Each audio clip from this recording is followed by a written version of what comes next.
Hello, yes, this is Red Hook 3-1. That's right, and this is Woody Close. And Virginia. And we're transcribing, as usual, directly from the kitchen of our home, Echo Valley Farm at Red Hook in Dutchess County, New York, aren't we, dear? Uh-huh. I don't know whether we've got enough energy this morning to do it or not. Well, this isn't morning. It shows how dazed you are, darling. Yes, it is afternoon, isn't it? A whole And day I've is been up practically... almost 12 hours already.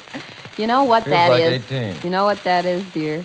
That old morning after feeling after a 3-day holiday. A great, big, long, involved holiday with anniversary parties, birthday parties, friends, relatives, countrymen. Why does everything happen to us in the month of May, particularly at the end of the month, Virginia? We talked about this before, and I'd like to talk about it again. It just can't be, you know? Well, it is. I mean, it's a terrible thing. You sit down at the beginning of a 3-day holiday and you say to yourself, now I'm going to spend 18 hours in the hammock. I'm going to spend 18 hours with that good book that I've been dying to read. I'm just going to relax and work a little bit in the garden, putter around as it pleases me. So what happens? I go like mad from early Saturday morning, all day Sunday, all day Monday. We end up last night with 2 unexpected guests in the house. But they were nice. Very pleasant. You know, they indeed. were so nice, Woody, that we couldn't bear to let them go. So we kept talking and talking and talking until the poor guys missed the last train back to New York, and that was really rugged. I must say, Floyd is not as young as he used to be, Virginia. Why? Well, he told me What a that when we dirty made thing the to mad say. dash for the train last night to get the, what was it, the 1018? Oh, it was something ghastly. He said that for the first time in his life, and he's been an airplane pilot and a racing car driver and everything else, he said that when we took the turn down here at the round turn hill, you know, down below the farm, Yeah. that's the first time in his life that he ever had a qualm of fear. Oh, Woody, close. Oh, I Now, shouldn't this have said just that. brings up a point that I was worried about. Last night, when Ann and Sidney Ward were sitting here with us, and Floyd and Bernie and the 3 older boys belonging to us, the closest, were sitting in our living room, and you suddenly realized that this was the last train to New York and Floyd had to be back, and you said you could get from our farm here in Red Hook to Rhinecliff, which is at least 6 miles away. At 10 o'clock, you decided that you could get the 1018. My heart sank. And then, of course, I remembered, being a practical woman, that your insurance was in good order. Fine thing to start talking about. Why, dear. That's all you worry about, Sure. is it? Well, no, I wouldn't Insurance say in that. order. But anyway, I went and looked in the drawer to see if the policy receipt was there, and it was. Next You're payment kidding. isn't due until July. So I thought, well, I'll give him an extra special kiss goodbye, but I didn't want to be one of those old wet smacks that says, don't go out and get hurt now, dear. Is So the I didn't matter? say a word, remember? I know, you were very nice about it. Don't go too fast, you didn't say. Oh, I didn't say, because I knew it wouldn't do me any good, but I That's had... correct, Oh, but I had I will- elevator tummy while you were gone. I will tell you this, Virginia, that in my advanced age now, I am getting much more careful about driving, and particularly on a Memorial Day weekend. Yeah, but that doesn't and sound like... The reason we missed the train by 3 minutes is because I was very, very careful. As a good friend Wood came to bat, she said, now, Virginia, we can bunk your guests at our house because there are just 2 of us and we have 5 bedrooms. But I said, no, Ann, and we fought over Floyd and we fought over Bernie, and I went out because it was pretty late anyway to have house guests unexpectedly. But, of course, everybody knows our house so well that they didn't mind parking here. So I loved it when we tried to take Kevin and Taylor and Nikki up to bed. And we tried to tell Kevin that he wasn't going to have the undiluted pleasure of sleeping on the downstairs sofa. That bothered him. He wanted to come and bunk downstairs. So we told the older boys, Nicky and Taylor, that they would give up their beds to the guests, which they loved. They loved doing They that, have sure. never spent the night on the couch downstairs, and they were so excited, one in one small living room and the other in the sort of study office we have on the other couch in there. Well, they just couldn't wait to get down there. Then, well, it was like a comedy. It really was. Everything happens. As soon as you have 2 unexpected guests in the house, everything goes haywire. Yeah, but before everything went haywire, you know what I love, What? dear? If you'll forgive me for being real honest today, I just feel in the humor to be real honest. You mean my nice suggestion at Yes, midnight? dear. I What a love strange men thing. that come in, men that you're married to, that come in after a long, hot day and say, darling, at 11:30 at night, you know, we're awfully hungry, aren't we, boys? And then the boys nod happily that they're just dying of hunger. And so the little woman, that's me, goes out in the kitchen and wrestles with what's left of the turkey and wrestles with a couple of cans of black bean soup Very good it was, It was too, wonderful. Virginia, We with must thank Mr. Camel for the excellent recipe for the black bean soup. As a I matter couldn't of- think of anything else to give you all at that hour As a of matter night. of fact, I think you're probably the world's best short-order cook. On a moment's notice, you whip up practically anything, and it always tastes good. Well, that's because real it comes decent right of out you, of kid. our own farm, off Right one out of of our it. own turkeys, our own black bean soup, our own gas that's cooking it.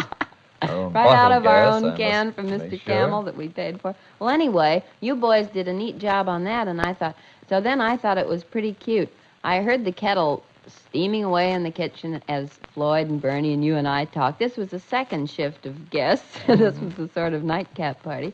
And I thought, oh, I guess I should make some coffee. I was all ready to go to bed when you sprung this deal Why on didn't me. you go to bed? Well, we how would could been I? perfectly happy for you to leave, Well, what dear, would and you go have and plant done? yourself. What would we have done? We would have had a #1 stag bull But your cook would We have could have been played a gone little to... poker. But We could you- have had a... Oh, you don't play poker. Don't give me that stuff. Well, I Well, know, yes, but I but do you- occasionally. Do you? Yes. This is another question we'll have to discuss at great length, but not now. Hey, listen, if you were so anxious to have me go to bed, dear, why'd you mention that it would be so nice to have a midnight snack Well, I spelled didn't- supper? I didn't expect you to do it. I didn't even look at you You mean when you I thought said there it. was a gremlin hanging around with a white apron on and a glib expression? I'll have you know that I'm not too bad a short-order cook myself. No, you're and not, I can but- always carve a little hunk of turkey off the last tail end of the bones, you know. I Oh, can well, it always was better mix up than a that. bowl of soup. Anybody can do that. I was can always awfully- make coffee. I make very good coffee. I too. know, As a you matter of made it fact, last I think night. it's even better than yours sometimes. Yeah, sometimes you think it's better than mine all the time. That's what burns me. That's why I wasn't going to make any last night. So I just sat there and I heard you'd put the kettle on. So we were having our soup and our sandwiches, and me trying not to eat any on account of I'm dieting. So then pretty soon I heard the kettle steaming away happily, and Bernie got a fine look in his eye, just one of those things that lights up like a barn grill sign. And he said, do I hear a kettle? I said, yes, I think you do. And I was going to ignore it. And he said, coffee. I've just been waiting for some. I thought Bernie was awfully cute yesterday at dinner, too, Virginia, when he took the tray of carrots, you know, and very happily persuaded the boys that they should all eat carrots, would remove the night blindness, and give them vitamin A and one thing and another, and they, between them, all ate a whole tray of carrots. The thing that Bernie didn't know is that the kids have been eating carrots all their lives, since they were 1 year old. It was really. pretty cute. When I tucked them into their beds momentarily, I said, I'm putting you to bed. I'm going to put you on top of the covers. Don't muss up the covers, because we aren't going to change the beds. It's 11 o'clock, and they were up much too late, but it was a big gala occasion, so I let them stay. I said, now don't crawl in. I'll put your quilt over each one of you older boys, and then you're going to be carried downstairs. When the men get through eating and talking, we're going to carry you downstairs and put you on the couches in the two little rooms down there. So Bernie, they said, Bernie, why does he think we never ate carrots? When they told me this story, they were just as amazed at him as we were. They said, gee, didn't he know that we ate carrots? And then the boys said, why, everybody we know eats carrots. And I said, well, Bernie probably was brought up not liking carrots, and he probably thought this was a great conquest of nature to learn to love them. He didn't get in on spinach, though. But that's another thing. They love spinach. That's what makes me It's laugh. very disappointing to think Isn't that my it? sons are growing up liking I spinach. know it. dear. They come and ask me, are we going to have spinach for dinner, Mommy? They like liver, too. I don't know. Oh, I love liver, don't you? Oh, I just And love they- my dentist. You know what he they- said to me the what? other day? I asked him a lot of personal questions like I always ask everybody. I'm the nosy type. And he got to talking about the meat he liked, and he said, well, I'll tell you. One thing I don't like is Tuesday night. And I said, why? What's that? Well, he said, if you knew my house, you'd know that every Tuesday night, no matter whether it was summer or winter, rain or shine, I'd come home from the office, and I'd be tired and looking forward to something big and juicy. And every Tuesday night, I go to the dining room table, and I sit down, and there is a platter full of dead tired liver. And he laid down on his hands to explain how dead tired the liver was. He said, lying there looking at me with a wan expression. He said, I think it's the finest tribute to my wife that every Tuesday night since we've been married, and we've been married 15 years, I have swallowed that liver and never said a word about it. I said, well, you're unrealistic. You ought to just mention to the little woman that you don't like liver, and maybe she'll give you steak some night.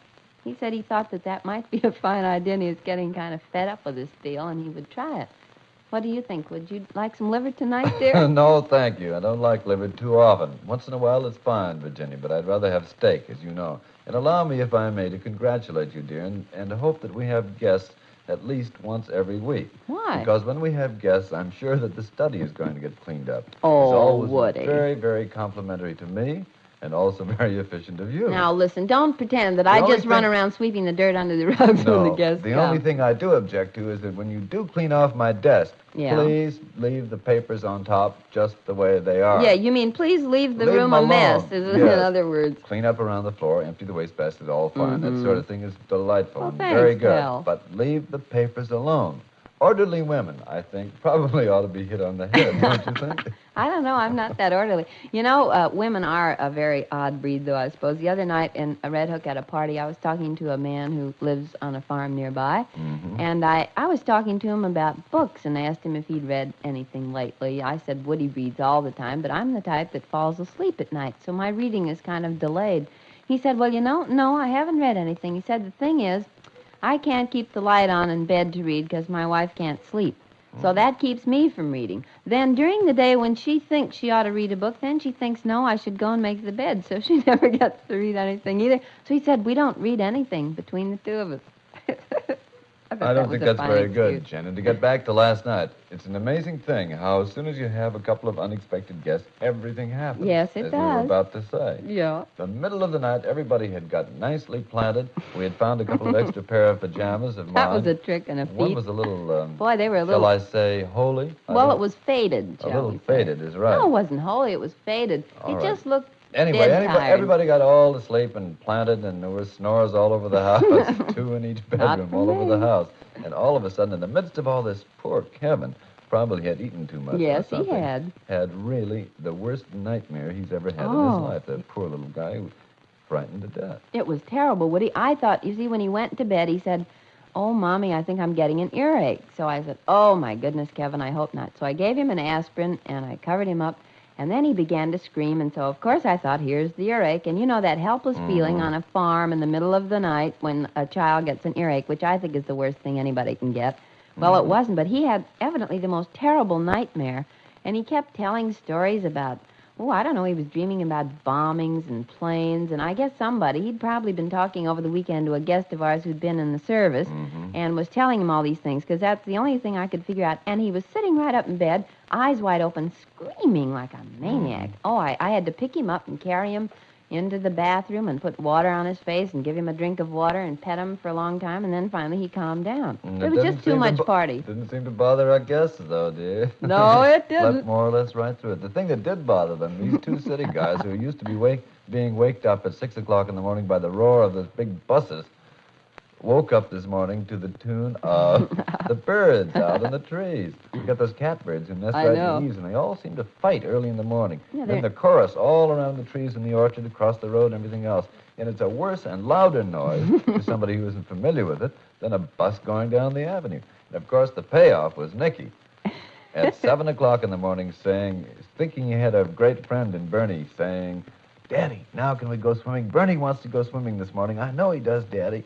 All because he wanted to go swimming himself, which we haven't let him do yet. Bernie- I think maybe today is the day when the kids can go swimming for the first time this year, Jen, don't you? Look, dear, if you don't break out and let them, they're just going to jump in over your protest, I'm afraid. Oh, I might as well let them. It's June. Yes, and it's time- Debbie, 6 months old today, darling. 6 months old today. Yeah. Well, allow me to get off the air and go up and give her a big smacking kiss, Virginia, shall we? Certainly. Goodbye, everybody. This is Woody Close. And Virginia, we'll be back with you the same time tomorrow. That's right. We've been transcribing from Red Hook, New York. Goodbye. Goodbye.